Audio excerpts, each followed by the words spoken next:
ये दोस्तों आज मैं आपको तरककड़ी और खरबूजे का सबसे खतरनाक रोग दिखाता हूं और ये रोग आपकी ककड़ी और खरबूजे में इस अवस्था में सबसे ज़्यादा देखा जाता है। यानी कि जब आपकी ककड़ी हार्वेस्टिंग अवस्था में आती है उस समय इस रोग का प्रकोप सबसे ज़्यादा देखा जाता है।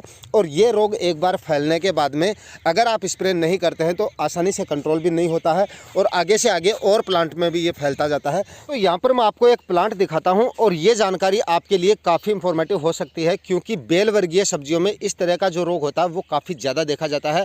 और इस समय पर मौसम के बदलाव यानी बारिश वगैरह अगर आपके एरिया में हुई है तो इस तरह के जो रोग होते हैं उसके चांसेस और भी ज़्यादा बढ़ जाते हैं। यहाँ पर आप देख सकते हैं, ये देखिए आप, इस तरह का जो अटैक है ये आपकी फसल में आपको देखने को मिल रहा होगा। चाहे आपकी खरबूजे की फसल हो, चाहे आपकी ककड़ी की फसल हो, या फिर आपकी लौकी वगैरह की, इस तरह की जो फसलें होती हैं उनमें इसका अटैक जो है वो सबसे ज़्यादा देखा जाता है। ये देखिए आप, ये मतलब इसमें सबसे पहले पाउडरी मिल्ड्यू जैसा आपको दिख रहा है और एक तरह से आप देखेंगे तो आपको दिख जाएगा, ये देखिए पाउडर जैसा आपको दिख रहा है, यानी कि ये पाउडरी मिल्ड्यू रोग जो है उसका अटैक हुआ। यहाँ पर आप देखिए पूरी तरह से इसमें पाउडर सा फैला हुआ है, वाइट हो गया, मतलब ये देखिए हाथ से इसको हटाएंगे तो ये हट भी जाएगा। साफ साफ पता चल रहा है कि इसमें, और देखिए सबसे पहले इसमें पाउडरी मिल्ड्यू का अटैक हुआ और उसके बाद में झुलसे का भी अटैक हो गया इसमें। ये देखिए पत्ते पूरी तरह से इसमें सूख भी चुके हैं, यानी कि इससे पत्ते जो है पूरी तरह से ख़राब भी हो जाते हैं। और उसके बाद में आपका जो स्टेम है इसका, ये भी पूरी तरह से ख़राब हो रहा है। देखिए स्टेम पे भी आपको दिखाता हूँ, इस तरह से रगड़ेंगे तो ये हट जाएगा, यानी कि इस पर भी ये पाउडरी अटैक जो है इसका हो चुका है। ये देखिए पूरी तरह से प्लांट जो है पूरी तरह से ख़राब हो चुका है। और इसके बाद में आप देखिए आगे भी ये आगे मतलब धीरे धीरे आगे भी फैलता है और प्लांट में भी इसका अटैक धीरे धीरे हो जाता है। ये देखिए आप, जो दूसरी लाइन में प्लांट है इनमें भी इसका अटैक जो है धीरे धीरे हो रहा है। ये देखिए देखने पे हो सकता है आपको ऐसा लगे कि अगर हम स्प्रे वगैरह कर रहे हैं तो उसके छिट्टे अगर आपको लग रहे होंगे, लेकिन एक्चुअल में ये स्प्रे के छिट्टे नहीं है। यहाँ पर आप देखेंगे तो आपको साफ साफ पता चल जाएगा। ये देखिए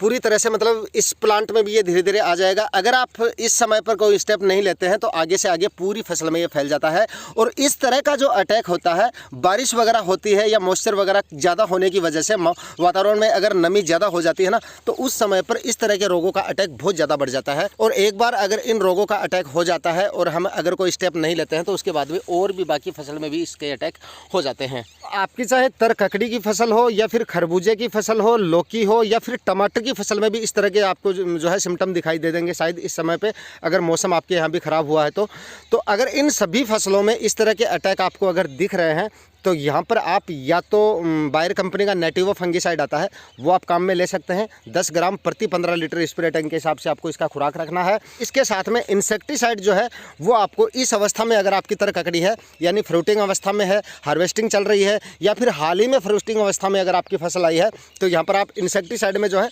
बायर कंपनी का सोलोमोन ले सकते हैं, ताकि आपकी फसल में फ्रूट फ्लाई का अगर अटैक हो रहा है तो वो भी उसी से जो है कंट्रोल हो जाएगा। अलग अलग आपको स्प्रे निकालने की ज़रूरत नहीं पड़ेगी।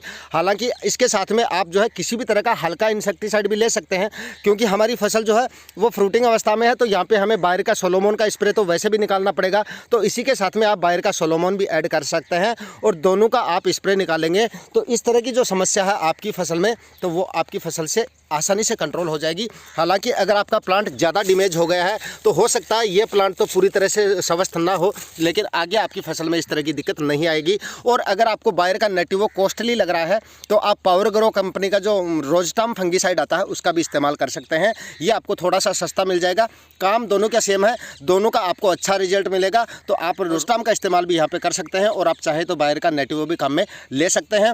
आज के वीडियो में इतना ही। वीडियो में दी गई जानकारी अच्छी लगी तो वीडियो को लाइक शेयर कर दीजिएगा, चैनल पर नया है तो सब्सक्राइब जरूर कर लीजिएगा। मिलता है किसी और वीडियो में नए टॉपिक के साथ, तब तक के लिए जय हिंद।